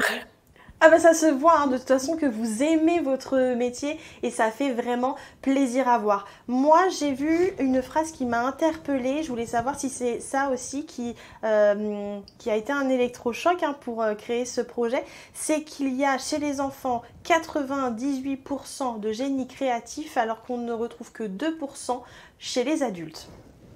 Eh ben, c'est pas une blague, c'est pas un 1er avril. C'est une véritable étude qui a été réalisée en 2017 par la NASA, ceux qui font l'espace et tout, les scientifiques. Et en fait, c'est vraiment démontré. Il y a vraiment 98% des enfants de 5 ans qui sont des génies créatifs à cet âge-là. Donc, c'est-à-dire, génie créatif, c'est vraiment la faculté à trouver des solutions innovantes face à des problèmes complexes. Donc, on fait preuve de créativité pure, à l'état pur. Et en fait, quand on grandit, on est biaisé par tout un tas de biais. On se met des filtres face à la société, face à nous-mêmes, voilà, et on perd en créativité, en spontanéité et en souplesse d'esprit un peu. Et nous, quand on a découvert ce chiffre avec Margot, ça nous a alertés et on s'est dit mais c'est pas possible. C'est pas possible en fait. C'est grave que les gens perdent en créativité autant. Ouais. Donc notre mission. C'est de mettre notre goutte d'eau dans l'engrenage, on fait notre petite part du travail et en disant, voilà, on essaye, nous, avec Enquête en cavale, de proposer une alternative intelligente pour développer l'imagination et la créativité de vos enfants. Il en existe plein d'autres, mais nous, on fait notre petite contribution pour faire de demain, en fait, les enfants d'aujourd'hui, c'est eux les acteurs et les citoyens de demain. C'est eux qui vont réfléchir et trouver les solutions innovantes de nos enjeux planétaires. Et donc c'est pour ça qu'on pense que c'est une cause très noble et en fait essentielle, quoi. Et du coup, je voudrais pas spoiler, Mais je crois que au printemps 2021, il va y avoir une petite nouveauté parce que vous avez l'air de savoir rebondir et puis de vous adapter à la situation actuelle. Je crois que vous allez avoir un format qui est plutôt pour les groupes et surtout en version imprimable. Est-ce que vous pouvez nous en dire un peu plus ? Et oui, encore une fois, vous êtes très bien informés, félicitations. Effectivement, donc dans un peu plus d'un mois, fin mars, on va sortir un nouveau jeu qui va s'appeler Enquête en cavale, l'aventure à imprimer. C'est une enquête qui est sur le thème du corps humain. D'accord. Et qui s'adresse au groupe de 4 à 8 joueurs. Donc parfait par exemple pour animer un anniversaire ou pour jouer en famille d'ailleurs. C'est de 7 à 77 ans. Et donc, le principe, c'est que vous irez sur notre site internet, vous cliquez, vous achetez et vous recevez sous forme de PDF votre jeu de manière instantanée. Vous l'imprimez à la maison et avec ça, vous avez non seulement quasiment aucune préparation à mettre en place, donc les parents, ils ont 3 fois rien à faire, et surtout, ça vous occupe pendant 1h30 à 2 heures de jeu. D'accord. Tout en apprenant plein de choses sur l'intérieur du corps humain, parce que c'est vraiment une aventure intérieure, c'est très immersif. Et toujours sur notre fil rouge d'enquête sans écran pour les enfants et les familles. Et toujours avec notre héroïne, notre enfant espionne Astro, qui est notre petite héroïne chez Enquête en cavale, qui est une enfant espionne super maligne et qui n'a pas les deux pieds dans le même sabot. Donc l'enfant est son partenaire d'enquête dans toutes nos enquêtes. Donc une aventure vraiment ludique et éducative qui sera seulement à 15 €, donc en plus vraiment accessible. Ouais. Moi, je voulais que vous ayez un dernier petit mot pour les professeurs des écoles qui voudraient en fait ce genre d'enquête pour leur classe. Est-ce que vous avez une bonne nouvelle à leur annoncer? Est-ce que c'est dans vos projets de faire des enquêtes plutôt tournées vers les scolaires? Alors, la bonne nouvelle, c'est que oui, on va sûrement s'y attaquer. Alors, pas en 2021, mais plutôt en 2022. Ouais. Mais la bonne nouvelle, c'est qu'actuellement, on a déjà des classes qui participent à nos enquêtes. D'accord. Donc, même si c'est pas particulièrement adapté pour un groupe, en fait, il y a plein d'instituteurs, de professeurs des écoles, qui arrivent déjà à s'en servir et à faire vibrer leurs élèves grâce à ça en l'état actuel des choses. Ouais. Et vraiment, c'est dans notre volonté, bien sûr, d'améliorer et de proposer une offre spéciale pour les scolaires en 2022. Et donc, du coup, vous allez nous rappeler où est-ce qu'on peut vous retrouver, où est-ce qu'on peut commander ces boîtes. Je vous laisse la parole pour nous expliquer tout ça. Oui. Alors, nous, on a la particularité d'être vendus que en ligne sur notre propre site, qui est donc www.en-cavale.fr. Et vous pouvez aussi nous retrouver sur Instagram, Enquête en cavale, ou Facebook. Ok, on a un super service client qui répond à tous vos messages tout le temps. Donc, très facile de le retrouver. Merci beaucoup, Astrid, d'avoir pris le temps de répondre à mes questions. Je suis très contente de vous avoir eu et j'espère vraiment que ça va en inspirer plein et qu'après votre passage, vous aurez plein de nouvelles commandes. En tout cas, merci pour toutes les informations que vous nous avez données et je vous souhaite à vous et à Margot une très bonne continuation et beaucoup de réussite. Merci beaucoup. À bientôt. Au revoir. Au revoir. Bon, Jacqueline, on est d'accord qu'on a envie d'être des enfants, là. C'est trop stylé. C'est grave. Ah, franchement, c'est cool. Donc, eh bien, je suis vraiment très contente, chers auditeurs et téléspectateurs, d'avoir fait cette deuxième émission de Parlons-en, qui, je trouve personnellement, est toujours aussi intéressante. En tout cas, je fais en sorte de choisir des choses qui peuvent vous intéresser, des choses que vous ne connaissez pas encore. Moi, personnellement, je dormirai moins bête ce soir. Merci beaucoup, Jacqueline, d'avoir fait le déplacement, de nous avoir présenté votre livre que je vous remontre, 5 astuces pour garder son homme. Vous ne pouvez pas le louper vu la couleur. Voilà, donc allez plus loin que la couverture, que le titre qui est pour ma part très vendeur, très accrocheur déjà. Prenez le temps de l'acheter, de le lire et puis de vous en faire votre propre idée. Je remercie encore Alain Duc qui a été avec nous en première partie et qui nous a présenté son métier qui est la musicothérapie. moi je vous souhaite bien entendu une très bonne soirée, prenez soin de vous et à très bientôt pour un prochain épisode.